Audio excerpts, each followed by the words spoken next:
नमस्कार मित्रों, मैं डॉक्टर राजकुमार रेयान सिंध यूट्यूब चैनल में पुनः आप लोगों का स्वागत करता हूं।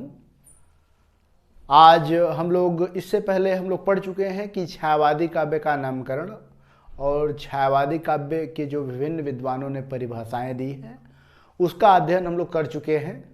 आज हम लोग का जो टॉपिक है वह है छायावादी काव्य की विशेषताएं। छायावादी काव्य की क्या विशेषताएं हैं, छायावादी काव्य की विशेषताएं कैसे द्विवेदी युग की विशेषताएं से भिन्न है, या पूर्ववर्ती जितने भी काव्य पद्धतियां थी उनसे कैसे भिन्न है। दो बातों से हम लोग अध्ययन कर सकते हैं। छायावादी काव्य में सबसे पहला जो समझने की चीज है वह है विषय वस्तु।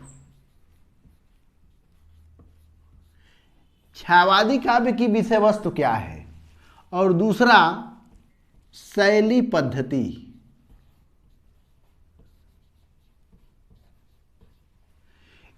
ये दोनों ही जो विषय वस्तु है छायावादी काव्य का और शैली पद्धति दोनों ही निश्चित रूप से द्विवेदी युग से बिल्कुल भिन्न थी। मित्रों, होता क्या है कि आप लोग देखेंगे महावीर प्रसाद जो द्विवेदी थे वो बड़े सैद्धांतिक पुरुष और व्याकरण संबंधी त्रुटियों को लेकर और श्रृंगार के विरोधी नहीं कह सकते हैं, लेकिन श्रृंगार से भरपूर जो कविताएं थी उसका कहीं ना कहीं वो विरोध करते नजर आते हैं।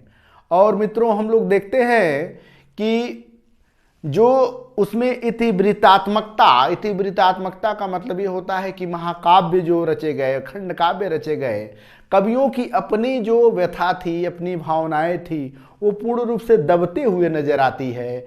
और इसके कारण जो कवियों की आत्म जो व्यंजनाएं थी वह दब गई और कवि अपनी भाव कहने के लिए बेचैन हो गया। और कहीं न कहीं हम लोग छायावादी युग में देखते हैं कि जितने भी कवि हैं वह बिल्कुल द्विवेदी युग से भिन्न अपनी बातें कहते हैं। इसीलिए यहाँ विषय वस्तु सीधा सीधा कह सकते हैं कि द्विवेदी काव्य की जो विषय वस्तु वह छायावादी काव्य की विषय वस्तु नहीं है। उसी तरह शैली पद्धति देखेंगे, उसमें जो शैली पद्धति का प्रयोग किया जाता था, यानी हम लोग सीधा सीधा कह सकते हैं एक छोटा सा कि उसमें छंदों के माध्यम से खंड का महाकाव्य लिखे जाते थे, लेकिन यहाँ सीधे सीधे छंदों का विरोध कर दिया गया और एक निराला जी ने मुक्त छंद का प्रवर्तन किया, जिसे लोग केचुआ छंद भी कहने लगे, रबड़ छंद भी कहने लगे। और निराला जी के जो है कि मुक्त छंद के आविष्कार कह सकते हैं, आविष्कार या खोज कह सकते हैं। जो निराला छंद ने निराला एक जो केचुआ छंद, रबड़ छंद, मुक्त छंद की जो घोषणा की है कि कविता को शास्त्रीय पद्धतियों से दूर रहना चाहिए, तो ये शैली पद्धति पूरा सिस्टम ही बदल गया। अब हम लोग देखेंगे मित्रों संक्षिप्त में कि छायावादी काव्य की क्या क्या विशेषताएं थी।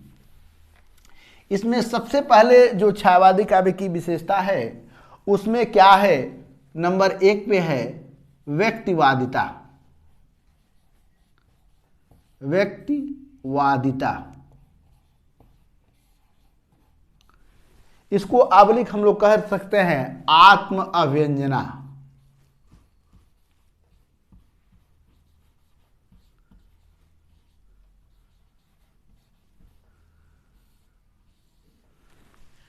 देखिए, व्यक्तिवादिता का मतलब ये होता है कि इसमें जितने भी कवि हैं अपनी दुख अपनी सुख की बातें करते हैं।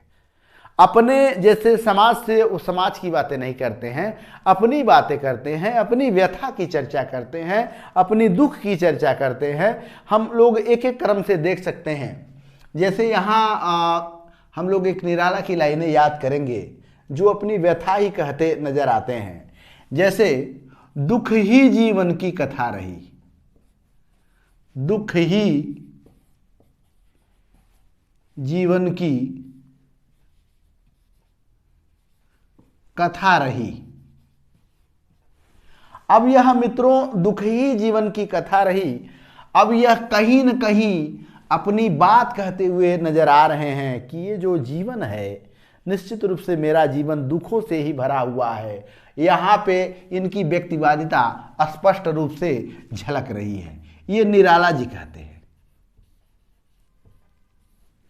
एक दूसरी हम लोग रचना लिख सकते हैं जो प्रसाद की बड़ी प्रसिद्ध रचना है, और उसमें झरना में यह कहते नजर आते हैं, कानन कुसुम में कहते नजर आते हैं, आंसू में कहते नजर आते हैं, और अपनी बात ही कहते हैं, अपने प्रेम की बात करते हैं, अपनी वेदना की बात करते हैं।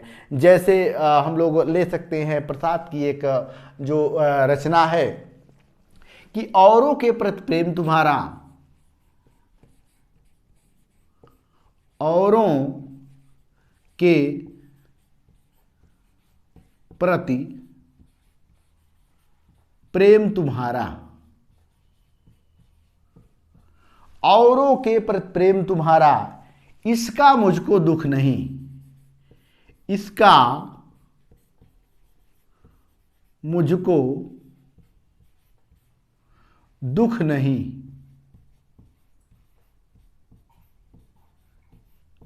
औरों के प्रति प्रेम तुम्हारा, इसका मुझको दुख नहीं, जिसका तुम हो एक सहारा, उसको भूल न जाए कहीं, निर्दय होकर अपने प्रति अपने को तुमको सौंप दिया, प्रेम नहीं करुणा को तुमने थोड़ा सा जगह दिया। ये कहीं न कहीं यहाँ पे प्रसाद जी अपनी वेदना कहते हुए नजर आ रहे हैं। तो ये व्यक्तिवादिता की कविता बहुत अच्छे ढंग से आप लोग ले सकते हैं।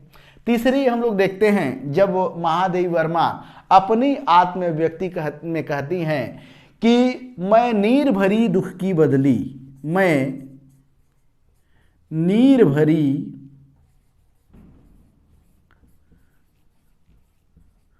दुख की बदली,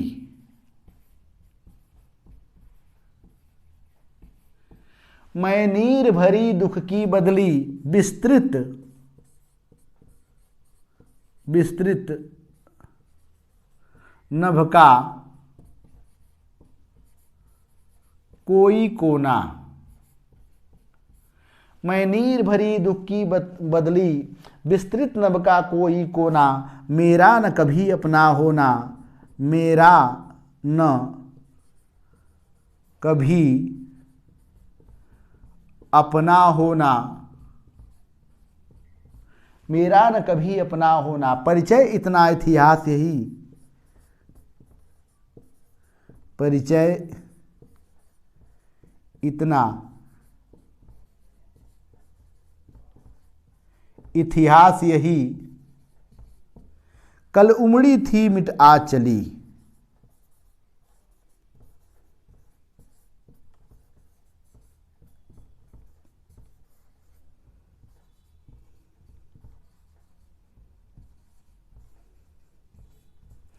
अब देखिए यहाँ एकदम सीधे सीधे महादेवी वर्मा, एकदम सीधे सीधे जो है कि महादेवी वर्मा, ये जो महादेवी वर्मा की लाइनें हैं, मैं नीर भरी दुख की बदली, विस्तृत नभ का कोई कोना, मेरा न कभी अपना होना, परिचय इतना इतिहास यही, कल उमड़ी थी मिट आज चली। ये कहीं न कहीं उनकी व्यक्तिवादिता को दिखाता है, उनका आत्म अभिव्यंजना का दर्शन कराता है। तो छायावादी काव्य की जो सबसे बड़ी विशेषता थी, सबसे पहली विशेषता थी मित्रों, तो सबसे पहली विशेषता यह व्यक्तिवादिता थी या आत्म अभिव्यंजना थी। इसके बाद हम लोग दूसरे विशेषता में प्रवेश करते हैं उदाहरण के साथ।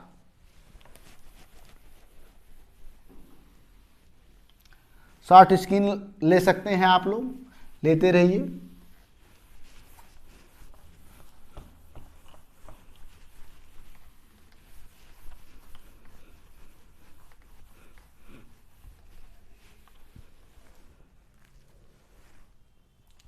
दूसरा इसका जो महत्वपूर्ण छायावादी काव्य की विशेषता है मित्रों, सौंदर्य चित्रण।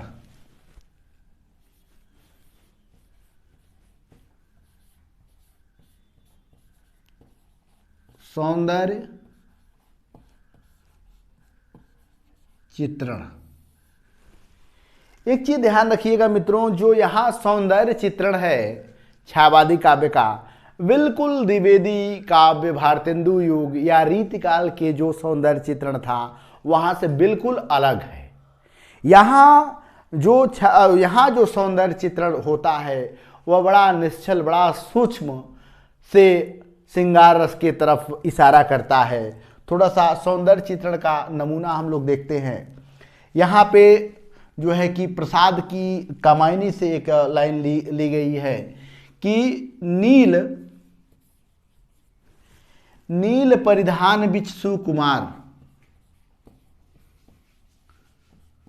परिधान बिच सुकुमार, नील परिधान बिच सुकुमार, खुल रहा मृदुल अधखुला अंग, खुल रहा मृदुल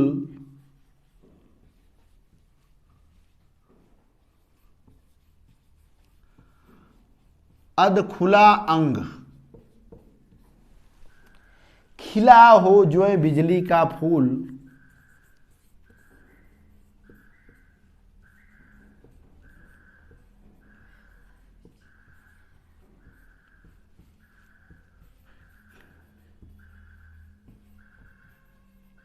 खिला हो जो बिजली का फूल, मेघ बन बीच गुलाबी रंग, मेघ बन बीच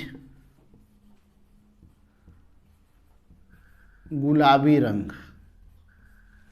यह जो लाइनें हैं ये प्रसाद की कामायनी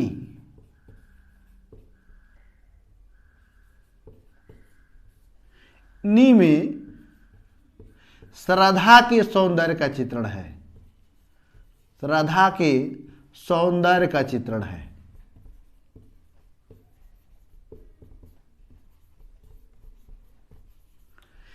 अब देखिए कितनी जैसे ये सौंदर्य चित्रण कितना सरल भाषा में और कितना बेहतरीन ढंग से प्रसाद जी करते हैं कि नील परिधान बिच सुकुमार, मतलब वो स्तनों की चर्चा यहाँ कभी करता है। सुकुमार का मतलब स्तन की चर्चा बड़े सूक्ष्म से कर रहा है।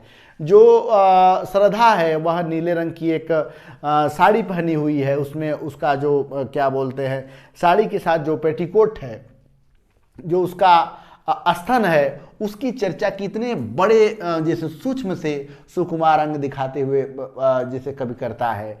तो यहाँ पे सौंदर्य चित्रण की जो सूक्ष्मता है यहाँ पे स्पष्ट रूप से दिखाई देती है। और एक और हम लोग क्या बोलते हैं उदाहरण इसके बाद हम लोग लेते हैं, जिसमें जो है कि ये इसी में से चित्रण लिया गया है। और कवि क्या कह रहा है कि कौन कौन तुम रूपसी कौन, कौन तुम रूपसी, ध्यान दीजिएगा, कौन तुम रूपसी कौन, ठीक है, कौन तुम रूपसी कौन, ओम से उतर रही चुपचाप,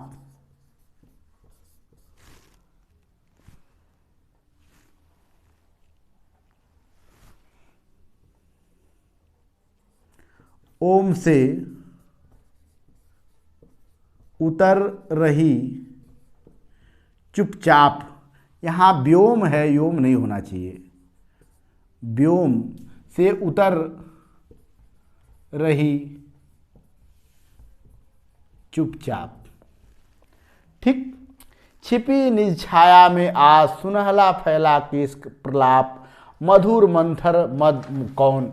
अब इसमें देखिए मतलब क्या, मतलब ऐसा लग रहा है कि चित्रण तो किया गया है लेकिन चित्रण के साथ एक जैसे प्रश्न कवि कर रहा है। और कितना सुंदर से यहाँ के सौंदर्य चित्रण दिखाई देता है कि मतलब कौन तुम रूपसी कौन, कितनी अच्छी बातें कहते हुए कवि जैसे क्या बोलते हैं एक स्त्री प्रसंग की चर्चा करता है। और सौंदर्य चित्रण में एक चीज़ हमेशा ध्यान देना चाहिए कि प्रसाद जी या निराला जी सबकी रचनाओं में सौंदर्य चित्रण का बहुत ही सुंदर क्या बोलते हैं, जैसे यहाँ पे हम लोग उदाहरण एक और ले सकते हैं सौंदर्य चित्रण में। और वह सौंदर्य चित्रण जो हिंदी साहित्य के इतिहास में पहली बार किसी कवि के क्या बोलते हैं रचनाओं में होती है। अभी तक लोग अपनी प्रेमिका का चित्रण किए थे, अपनी पत्नी का चित्रण किए थे, लेकिन यहाँ जो कवि है निराला की एक रचना हम लोग ले सकते हैं सरोज स्मृति, जिसमें वो अपनी सुपुत्री की सौंदर्य का चित्रण करते हुए कहते हैं कि धीरे धीरे फिर बढ़ा चरण। धीरे देखिएगा इसकी सुंदरता देखिएगा कि धीरे धीरे फिर बढ़ा चरण।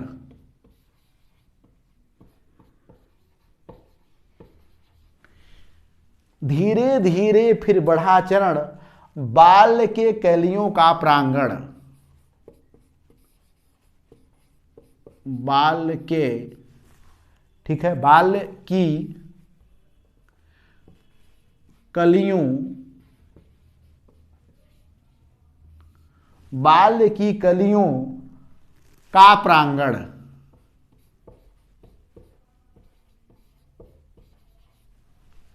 धीरे धीरे फिर बढ़ा चरण, बाल्य के कलियों का प्रांगण। कर पार कुंज तारुण सुधर, कर पार कुंज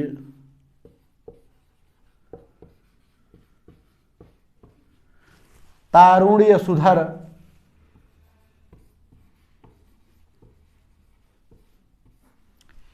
कर पार कुंज तारुण सुधर, आई लावण भार। आई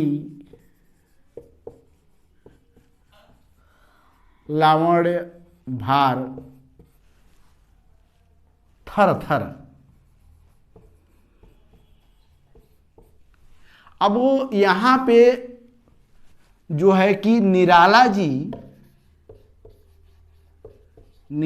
जी ठीक है सरोज स्मृति में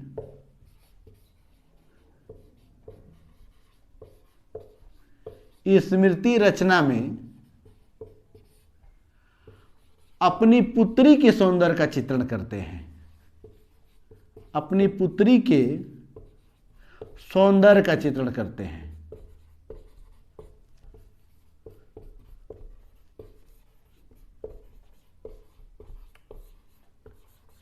ये भी जान लीजिएगा कि हिंदी साहित्य में शोक गीत में किसी भी व्यक्ति का अपने पुत्री के प्रति इतना प्रेम, यह केवल निराला जी के बस की बात थी, जो अपने 19 साल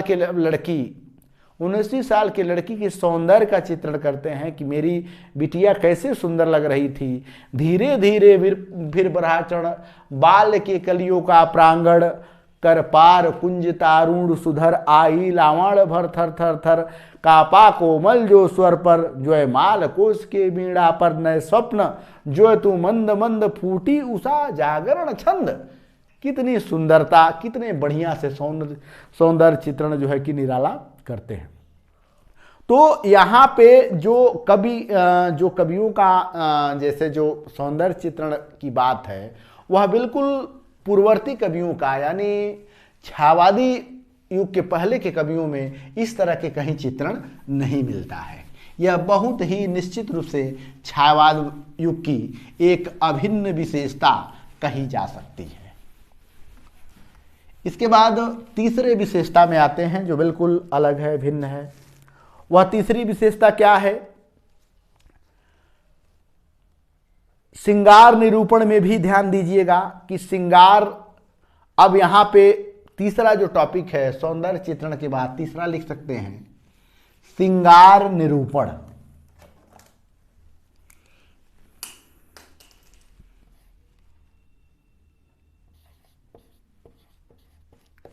श्रृंगार निरूपण हमेशा ध्यान दीजिएगा मित्रों कि दो तरह का श्रृंगार निरूपण होता है। किसी भी श्रृंगार का जब चित्रण करेंगे, सौंदर्य चित्रण के बाद श्रृंगार निरूपण करेंगे, तो एक होता है संयोग, जिसमें प्रेमी प्रेमिका के सुख भरे दिन होते हैं, और एक होता है वियोग, जिसमें प्रेमी प्रेमिका बिछुड़ जाते हैं और बिछुड़ने के बाद एक मन में लालसा भरे रहते हैं कि कब तुमसे मुलाकात होगी। तो श्रृंगार दो तरह का, एक संयोग श्रृंगार होता है और दूसरा वियोग श्रृंगार होता है, और दोनों का ही चित्रण बड़ा सुंदर से मिलता है। प्रसाद की रचना कामायनी में जब आप लोग आशा सर्ग पढ़ेंगे तो आशा सर्ग में एक पृथ्वी का चित्रण किया गया है। देखिए कितनी सुंदर मतलब चित्रण किया गया है कि सिंधु सेज पर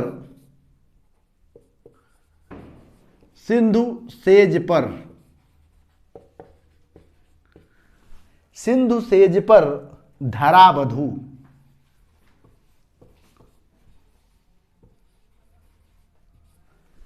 मतलब सिंधु माने समुद्र के सेज पे बीच में सेज है। जैसे समुद्र में चारों ओर से पानी जब बीच बीच में खत्म हो जाता है तो ऊंचा हो जाता है, तो वहां वह सेज के समान जैसे मतलब दिखाई देता है कवि को।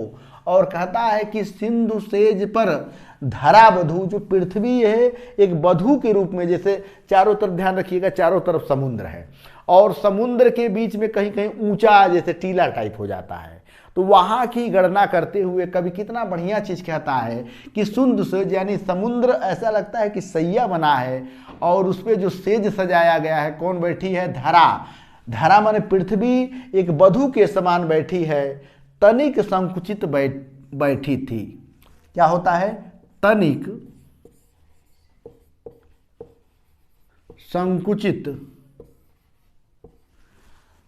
संकुचित बैठी सी।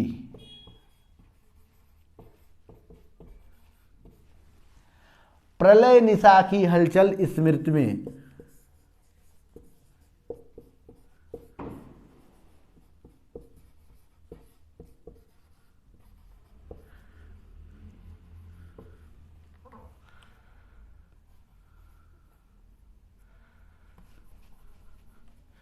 प्रलय निशा की हलचल स्मृति में मान किए सी ऐठी सी, मान किए सी ऐठी सी।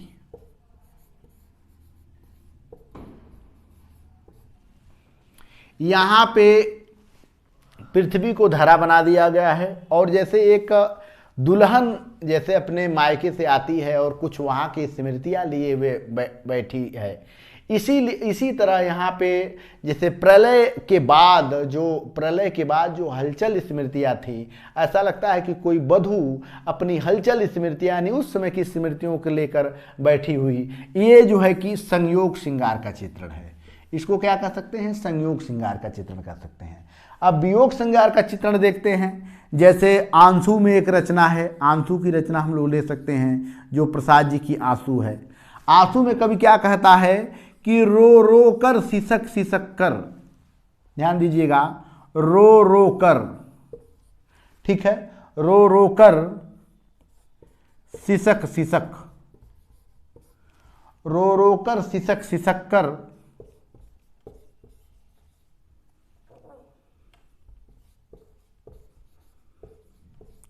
रो रो कर सिसक सिसक कर कहता मैं करुण कहानी, कहता मैं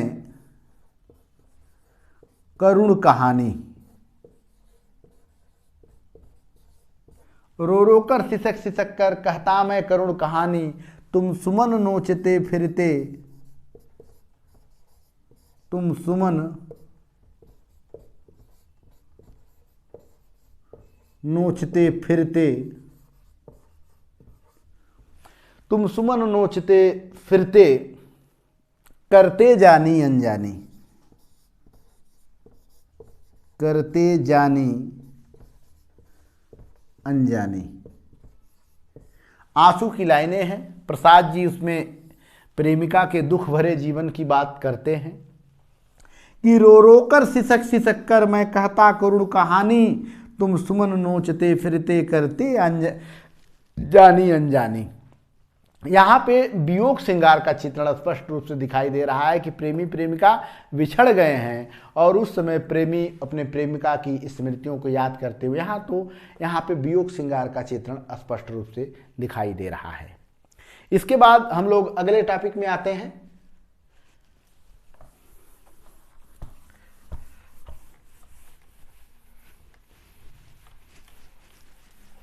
आप लोग कविताओं का ऐसे अध्ययन नहीं कर सकते हैं, लेकिन विशेषताओं के साथ प्रयास करिए कि अधिक से अधिक कविताएं कंठस्थ हो जाए, क्योंकि यही कविताएं बाद में आपको कंपटीशन में लाने के लिए अभिन्न भूमिका निभाएगी।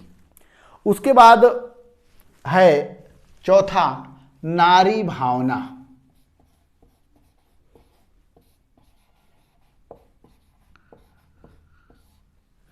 मित्रों ध्यान रखिएगा कि जो डॉक्टर नगेंद्र थे वह छायावाद की जब परिभाषा देते हैं तो कहते हैं कि छायावाद जो है स्थूल के प्रति सूक्ष्म का विद्रोह है। स्थूल क्या है? जैसे नारी के ऊपरी सौंदर्य का चित्रण करना कि तुम्हारे ओंठ अच्छे थे, तुम्हारे नाक अच्छे थे, तुम्हारे गाल अच्छे थे, तो यह ऊपरी सौंदर्य का चित्रण करना स्थूल है। लेकिन नारी के अंदर ममता देखना, करुणा देखना, दया देखना, देवी देखना, प्रेम देखना, यह जो है कि क्या बोलते हैं, सूक्ष्म है। जो छायावादी युग की नारी है मित्रों, छायावादी युग की नारी कहीं भी पुरुष को पीछे नहीं खींचते हुए दिखाई देती है मित्रों। छायावादी युग की नारी पुरुष को आगे बढ़ते हुए दिखाई देती है। और कैसे आगे बढ़ते हुए दिखाई देती है? जैसे यहाँ नारी भावना देखिए कितना सुंदर जैसे भावना है, जो प्रसाद कहते हैं कि नारी तुम केवल श्रद्धा हो, नारी तुम केवल श्रद्धा हो। मित्रों ध्यान रखिएगा कि नारी को श्रद्धा के रूप में देखा गया है। नारी कामवासनी नहीं है, रानी जो नारी है भोग विलासनी नहीं है। नारी क्या है? नारी तुम केवल श्रद्धा हो, विश्वास रजत नग पग तल में। विश्वास रजत नग पग तल में। नारी तुम केवल श्रद्धा हो, विश्वास रजत नग पग तल में, पीयूष स्रोत सी बहा करो। पीयूष स्रोत सी बहा करो। पीयूष स्रोत सी बहा करो, जीवन के सुंदर समतल में। जीवन की सुंदर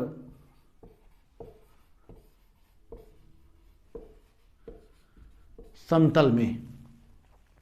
अब यहां ये प्रसाद की रचना है मित्रों, ध्यान रखिएगा, ये प्रसाद की कामायनी से रचना है।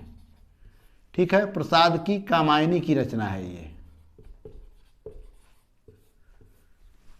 यहां पे श्रद्धा के बारे में कहा गया है कि नारी तुम केवल श्रद्धा हो, विश्वास रजत नग पगतल में, पीयूष स्रोत सी बहा करो, जीवन के सुंदर समतल में। मतलब कितनी जैसे नारी को एक प्रेम की जैसे उपमा कवि देता है। यही हम लोग पंत की लाइनें देखते हैं, जो पंत एक स्थान पे कहते हैं। पंत मित्रों क्या कहते हैं?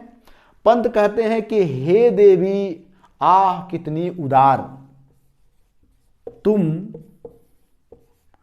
देवी, ठीक है, तुम देवी आह कितनी उदार।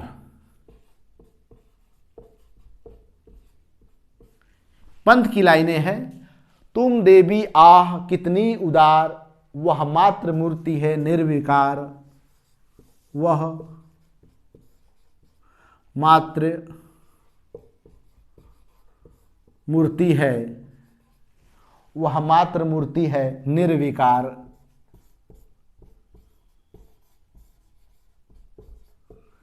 हे देवी आह कितनी उदार, वह मात्र मूर्ति है निर्विकार, हे सर्व मंगले तुम महती, हे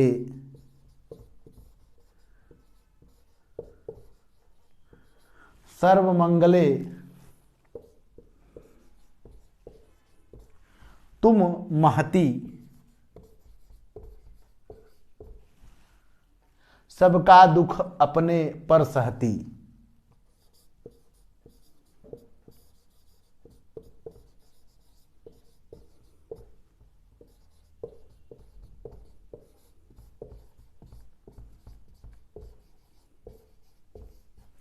देखिए, पंत के मन में जो नारी के प्रति श्रद्धा है पंत की रचनाओं में, पंत जी कहते हैं तुम देवी, मतलब जो महिला है, जो स्त्री है, उसको देवी के रूप में देखते हैं।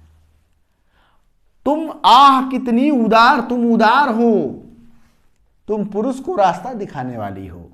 वह मात्र, मतलब तुम्हारे अंदर मात्र की शक्ति है, भोग विलासिनी नहीं हो केवल, मूर्ति है निर्विकार, तुम निर्विकार की मूर्ति हो, तुम्हारे अंदर कोई विकार नहीं है। इससे पहले रीतकाल की जो नारी क्या थी, वह कांत कामिनी थी, वह पुरुष को भ्रमित कर देती थी अपने सौंदर्य के सामने। लेकिन ये यहाँ क्या है, हे सर्व मंगले तुम महती, तुम तो सर्व मंगल करने वाली हो। और स्त्री शब्द का अर्थ भी होता है, स्त्री जो है कि स्त्री से बना है, जिसका अर्थ होता है विस्तार करना। स्त्री क्या करती है, विस्तार करती है जीवन का। जब स्त्री आपके परिवार में आती है तो आपकी पत्नी बनती है, आपके बच्चे की माँ बनती है, आपके पूरे परिवार को विस्तार करती है, इसलिए स्त्री शब्द दिया गया है। और यहाँ पे स्त्री का जो आंतरिक भावना है, प्रेम, करुणा, दया, उसको कवि उभारने का प्रयास करता है। आप लोग थोड़ा सा जब इसी तरह आप लोग निराला की भी एक लाइनें देख सकते हैं, जब निराला राम की शक्ति पूजा में यह बात कहते हैं कि ऐसे क्षण घन अंधकार जैसे विद्युत। श्री राम जी एकदम बिल्कुल चारों तरफ अंधकार में छाया रहता है उनका मस्तिष्क, है अमा निशा उगुलता घन अंधकार, मतलब पूरे इनके जीवन में एकदम अंधकार से छाया हुआ है। लेकिन उस समय जब सीता की छवि उनके मन में आती है, तो यहाँ जब पुरुष छायावादी, जो देखिए छायावादी कवि जो है, उसको जब उसकी प्रेमिका याद आती है तो उसके अंदर फुर्ती भावना जाग जाती है। जैसे राम के मन में सीता की याद आते ही फुर्ती भावना जगती है। कैसे, ऐसे क्षण अंधकार घन में जैसे विद्युत, जागी पृथ्वी तन्या कुमारी का छवि अछूत। नारी शक्ति प्रदान करने वाली है, नारी शक्ति को हीन करने वाली नहीं है। तो यहाँ पे छायावादियों ने क्या किया, छायावादी युग की जो नारी है वह श्रद्धा है, देवी है, निर्विकार है, मात्र है, सर्वमंगले है, किसी का नाश करने वाली नहीं है। इसके बाद अगला हम लोग टॉपिक देखते हैं, जो छायावादी युग की बहुत ही बेहतरीन विशेषताओं में से आ सकता है। देखिए, हम थोड़ा सा विस्तार इसलिए पढ़ा रहे हैं क्योंकि परीक्षाएं बीए का हो या एमए का, कहीं भी अगर हेडिंग आपको तैयार है, कविताएं तैयार है, तो आप निश्चित रूप से आराम से लिख सकते हैं। अब उसके बाद जो पांचवा है, प्राकृत चित्रण।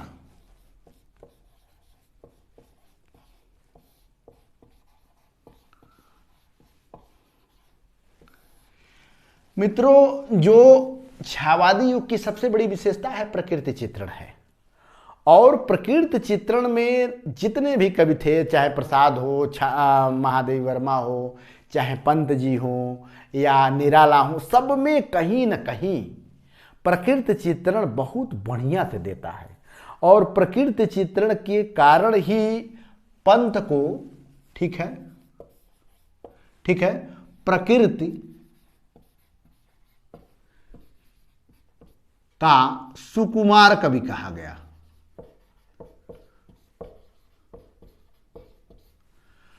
पंत को क्या कहा गया, पंत को प्रकृति का सुकुमार कवि कहा गया। प्रकृति के सुकुमार कवि कौन है, पंत है। इनको प्रकृति से इतना प्रेम था कि जब इनकी मोह कविता आती है, मोह कविता में क्या कहते हैं, ध्यान से सुनिएगा, कि छोड़ द्रुमों की मृद छाया, छोड़ द्रुमों की मृदु छाया,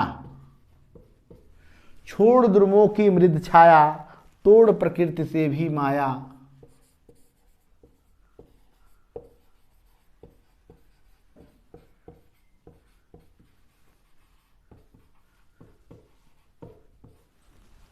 बाले तेरे बाल जाल में,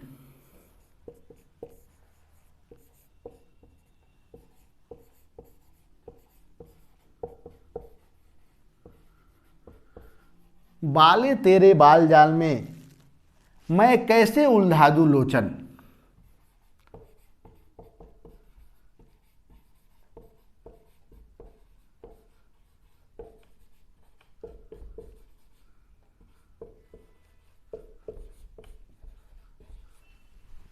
भूला अभी से इस जग को, भूला अभी से इस जग को।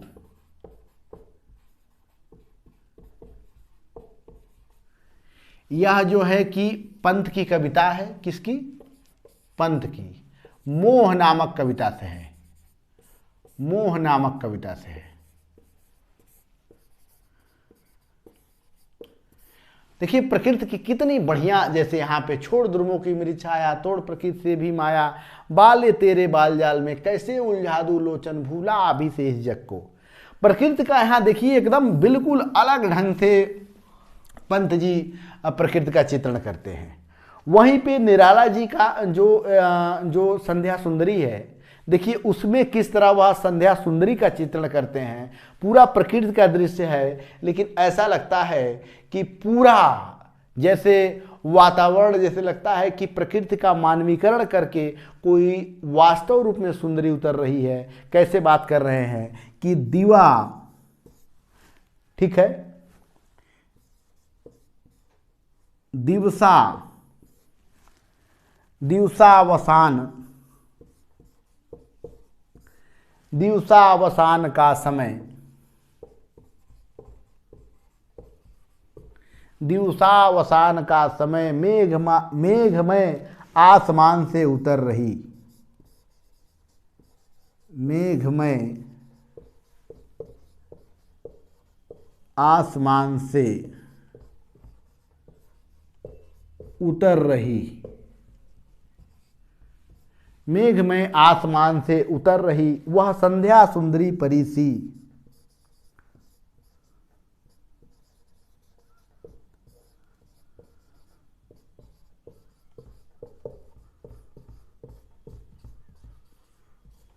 वह संध्या सुंदरी परी सी, धीरे धीरे धीरे धीरे धीरे धीरे। यह निराला की कविता है।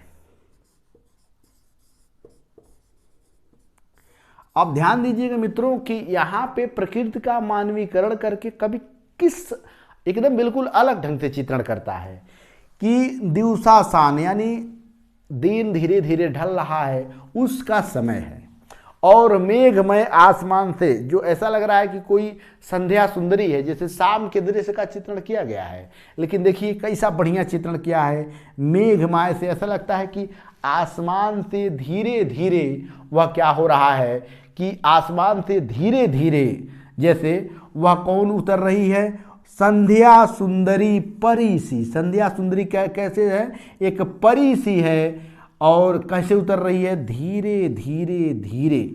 मतलब जैसे जैसे एक क्या बोलते हैं, बहू धीरे धीरे चलती है, उस चीज की चर्चा यहाँ पे मतलब कवि ने किया है। अच्छा, एक बहुत बेहतरीन और प्रकृति चित्रण हम लोग देख सकते हैं, जो एकदम बिल्कुल पंत का जो परिवर्तन है उसमें, और जो उनका नौका विहार है उसमें का चित्रण देखिए। बहुत ही जैसे मतलब शब्दों का प्रयोग करते हुए कवि प्रकृति चित्रण करता है, बेहद एक अलग ढंग से प्रकृति चित्रण करता है। और ऐसा मतलब उसमें तत्सम शब्द के बाहुल्य होने के बाद भी कितना सुंदर जैसे चित्रण है कि सैकत सैया पर दुग्ध धवल, तवंगी गंगा वृष्म किरल, लेटी है शांत क्लांत निश्चल, तापस बाला गंगा निर्मल, शशिमुख इदुत मृदु करतल, लहरे उर पर कोमल कमतल। मतलब सायकत रूपी सैया पर जो है कि दूध के समान पतली गंगा बह रही है, ऐसा लग रहा है कि मतलब वहाँ पूरा एकदम नौका विहार का चित्रण ही प्राकृतिक चित्रण है। और प्रकृति चित्रण में छायावादी कवि बड़े ही निपुण हैं। इसके बाद जो छठा टॉपिक है, छठा नंबर पे जो बहुत बेहतरीन है, राष्ट्रवादिता।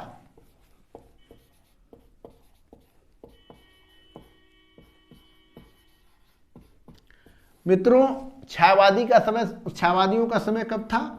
1918 से लेकर 1936। और आप लोगों को पता है कि इस समय भारतीय आंदोलन का भी चरम सीमा पे था। तो ये बताइए, जब भारतीय आंदोलन चरम सीमा पे था तो जितने भी छायावादी कवि हैं, क्या वह यह बातें भूल जाएंगे कि हम राष्ट्र के प्रति समर्पित नहीं होंगे? देखिए राष्ट्र की बातें, निराला की रचना देखिए। निराला क्या कहते हैं कि वरदे वीणा वादनी, वरदे वीणा वादनी। अब सीधे सीधे क्या बोलते हैं, वीणा वादनी से तपस्या करते हैं कि वरदे वीणा वादनी। यह सीधे सीधे माँ से अपनी प्रार्थना करते हुए सीधे प्रार्थना करने की ऐसा वर दे जो मतलब पूरे एक चमत्कारिक दृष्टि में हो। एक दूसरी कविता हम लोग देख सकते हैं निराला की ही, जागो फिर एक बार, जागो फिर एक बार। ठीक है, जागो फिर एक बार, शेर के माद में घुसाया सियार। कितनी बढ़िया कविता है, जागो फिर एक बार। सीधे सीधे कवि राष्ट्र को समर्पित करता है। और उससे भी बेहतरीन हम लोग प्रसाद की रचनाओं में देख सकते हैं।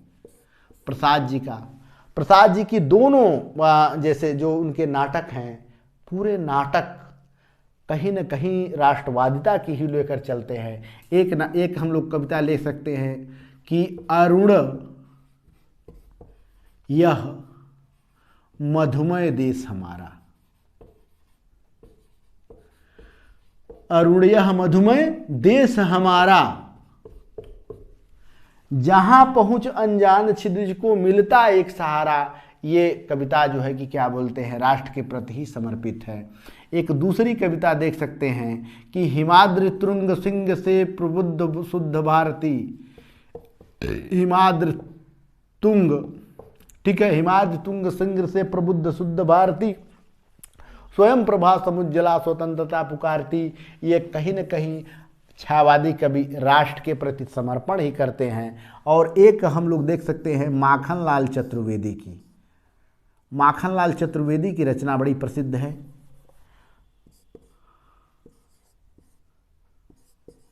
माखनलाल चतुर्वेदी रचना क्या है? आप लोगों का बड़ा प्रसिद्ध रचना है, पुष्प की अभिलाषा।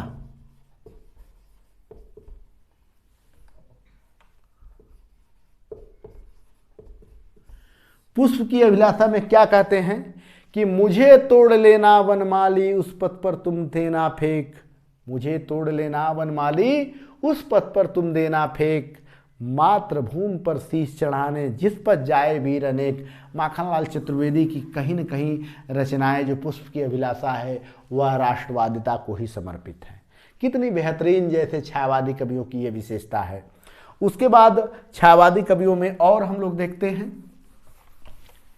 देखिए तैयारी करना है तो थकिए मत, एकदम बिल्कुल लगातार दिन रात एक करके तैयारी करिए, तब आपकी तैयारी सफल होगी। उसके बाद राष्ट्रवादिता के बाद सबसे बेहतरीन क्या है इनके कविताओं में कि दुख और वेदना का चित्रण है। दुख और वेदना,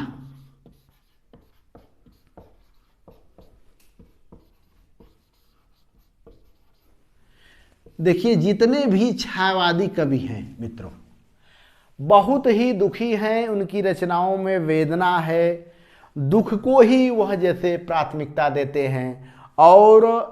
और जितने भी कवि हैं, अब जैसे आंसू कविता को हम ले सकते हैं, प्रसाद की आंसू को। प्रसाद जी क्या कहते हैं, जो घनीभूत पीड़ा थी मस्तक स्मृति में छाई, जो घनीभूत पीड़ा थी, जो घनीभूत पीड़ा थी मस्तक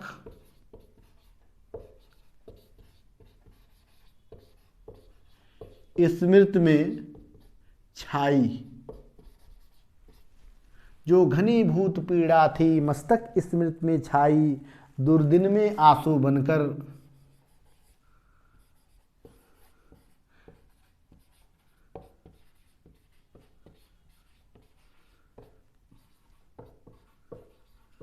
दुर्दिन में आंसू बनकर वह आज बरसने आई।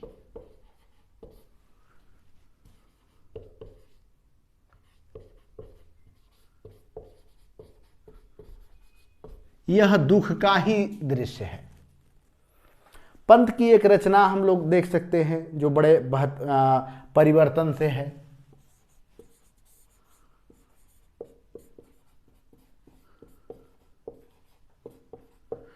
पंत का परिवर्तन रचना में ये मिला है। कविता कितनी सुंदर, यह जैसे कवि कह रहा है कि यहाँ सुख सरसों, यहाँ सुख सरसों, यहाँ सुख सरसों शोक सुमेरु,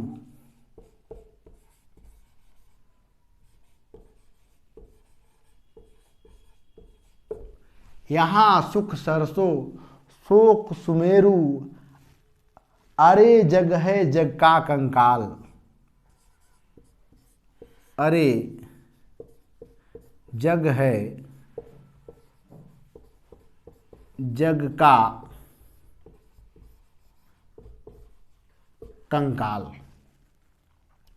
बिरथा रे यह अरण चित्कार, बिरथा रे यह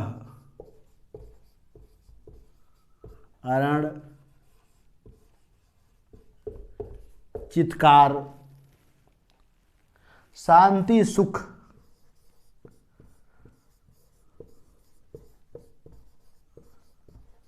सुख है उस पार।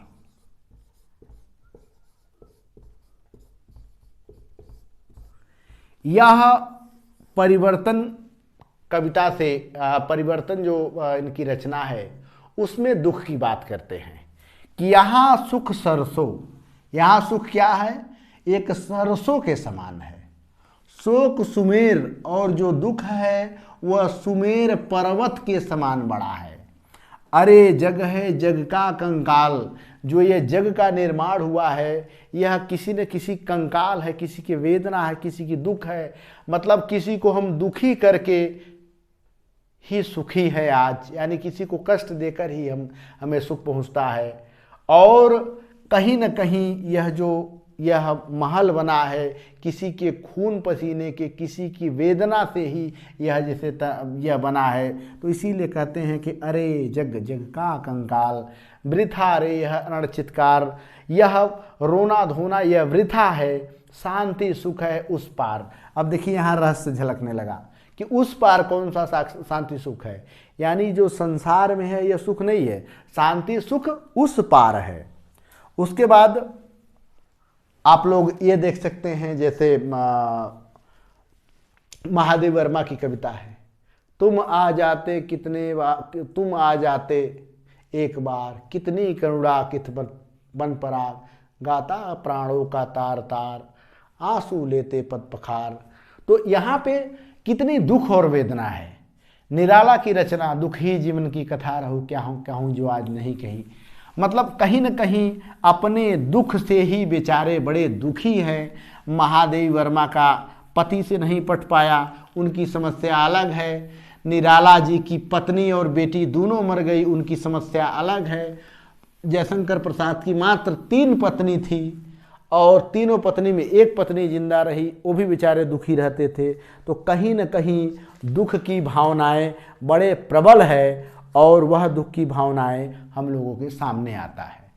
उसके बाद जो बहुत महत्वपूर्ण इसका क्या बोलते हैं छायावाद की विशेषता है, रहस्यवाद। ध्यान रखिएगा मित्रों, भक्ति काल में निर्गुण धारा में रहस्यवाद था। भक्ति काल में निर्गुण धारा में रहस्यवाद है, सगुण धारा में रहस्यवाद नहीं है। तो निर्गुण धारा में रहस्यवाद है और फिर छायावादी में रहस्यवाद है। और जितने भी कवि हैं सब न सब रहस्यवादी ही हैं। मौन निमंत्रण एक कविता है पंत की, पंत का मौन निमंत्रण।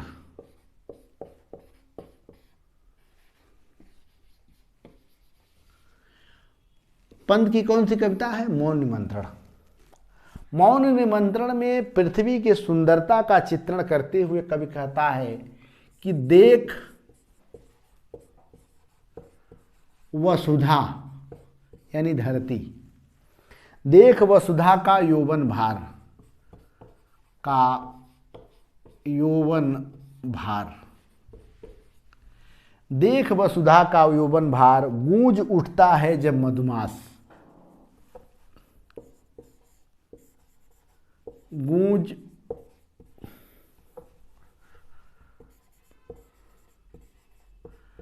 उठता है जब मधुमास,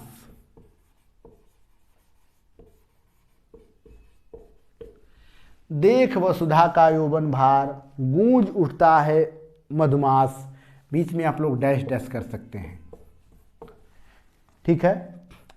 न जाने सौरभ मिस्कौन,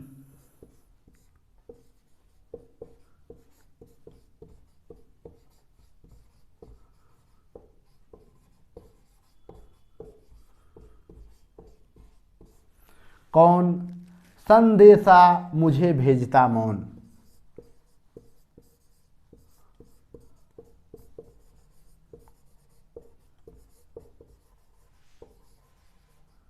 भेजता मौन। देखिए मौन निमंत्रण में कवि क्या कहता है कि बादल बरस रही है, बादलों में जो बिजलियां चमकती है मुझे कोई बुलाता है। पृथ्वी जब चारों ओर से एकदम अपने यौवन की सुंदरता से आ जाती है, चारों ओर हरी भरी है, उस हरी भरी फूलों से मुझे सुगंध के माध्यम से कोई बुलाता है। तो देखिए रहस्यवाद कहाँ होता है?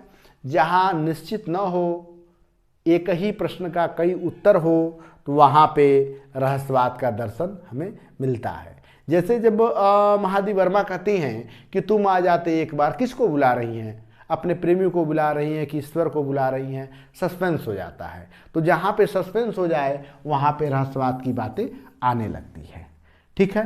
तो रहस्यवाद इसमें कोटि कोटि करके भरा हुआ है। दूसरा एक अंतिम, सबसे अंतिम और बेहतरीन यह विशेषता है,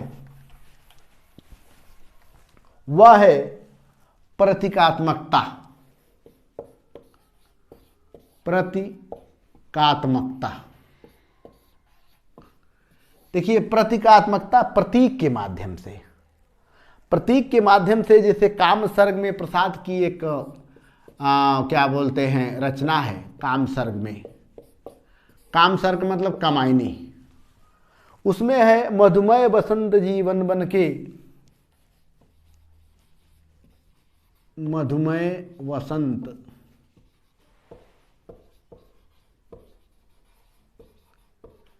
जीवन वन के। किसी भी जीवन में जो जवानी होती है वह वसंत ऋतु के समान होती है। किस ऋतु के समान? वसंत ऋतु के समान। यहाँ जो यौवन है उसका एक प्रतीक दिखाया गया है कि मधुमय वसंत जीवन बन के, जीवन में एक बार किसी न किसी जीवन में बसंत आती है, चारों तरफ लहर लहर लहरा जाती है। तो यहाँ पे एक प्रतीक दिखाई दे रहा है। परिवर्तन की एक रचना हम लोग ले सकते हैं। अभी तो मुकुट बंधा था माथ, अभी तो मुकुट बंधा था माथ,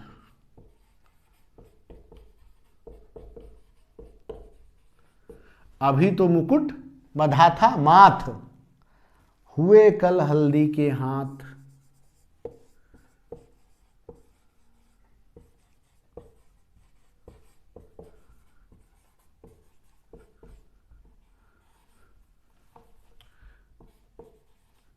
हुए कल हल्दी के हाथ, वात हत लतिका वह सुकुमार।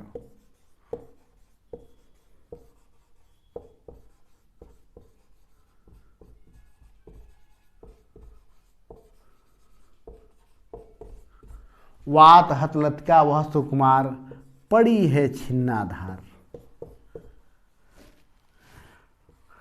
पड़ी है छिन्ना धार, यह परिवर्तन कविता की है।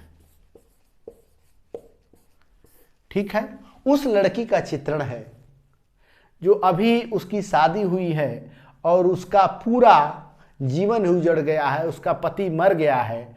वही कह रहा है कि अभी तो मुकुट बंधा था माथ, मतलब अभी अभी तो उसकी शादी हुई थी, मुकुट बंधा था। हुए कल ही हल्दी के हाथ, कल ही उसकी हल्दी थी, यानी शादी के एक दिन पहले हल्दी मनाया जाता है। वात हत लतिका वह सुकुमार, वह जो मरी है, जिसका पति मर गया, उसकी दशा किस टाइप है। जैसे किसी लतिका को, जो जिसके सहारे वह ऊपर चढ़ रही थी, उसी को कोई नोच करके नीचे गिरा दिया हो। तो यह कितना बढ़िया प्रतीक के माध्यम से कवि अपनी बात कहता है। इसी तरह महादेव वर्मा के दो प्रतीक हैं, एक दीपक है मित्रों, ध्यान रखिएगा। ठीक है, एक दीपक, और दीपक इनका बड़ा, दीपक और चंद्रमा इनका बड़ा क्या बोलते हैं, प्रसिद्ध प्रतीक है। ठीक है, और कामायनी भी पूरा प्रतीकात्मकता ही है। जैसे श्रद्धा प्रतीक है, मनु प्रतीक है, ईड़ा प्रतीक है। ठीक है, अब आप लोग कमेंट में बताइएगा वीडियो देखते हुए कि ईड़ा, श्रद्धा और जो मनु है किस चीज़ का प्रतीक है, हमारे कमेंट में जरूर बताइएगा। ठीक है, उसके बाद एक अंतिम बंद जो सबसे सारे रचनाओं को लेकर चलता है, जो छायावादी युग की बात है। छायावादी युग की सारे रचनाओं को लेकर चलने वाला वह कड़ी कौन है, और आज भी हमारे सामने जो इतने कवि उतर के चले आए, ये किसकी देन है? ये किसकी देन है मित्रों? मुक्त छंद की देन है। मुक्त छंद, यह मुक्त छंद छायावादी युग की सबसे बड़ी विशेषता है, और इसके जो जनक हैं मित्रों वह निराला जी हैं। ठीक है, अब थोड़ा सा हमको कमेंट करके बताइए कि अगर निराला जी मुक्त छंद नहीं बनाए होते तो आज के परिस्थिति में कितने कवि पैदा लेते।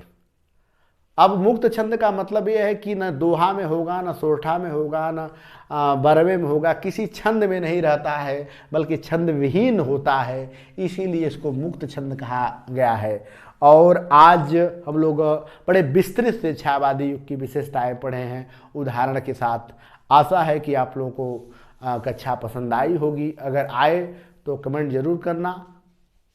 हमें आशा विश्वास है कि आप लोग वीडियो देख रहे हैं। देखते रहिए रियांश हिंदी यूट्यूब चैनल। बहुत बहुत धन्यवाद।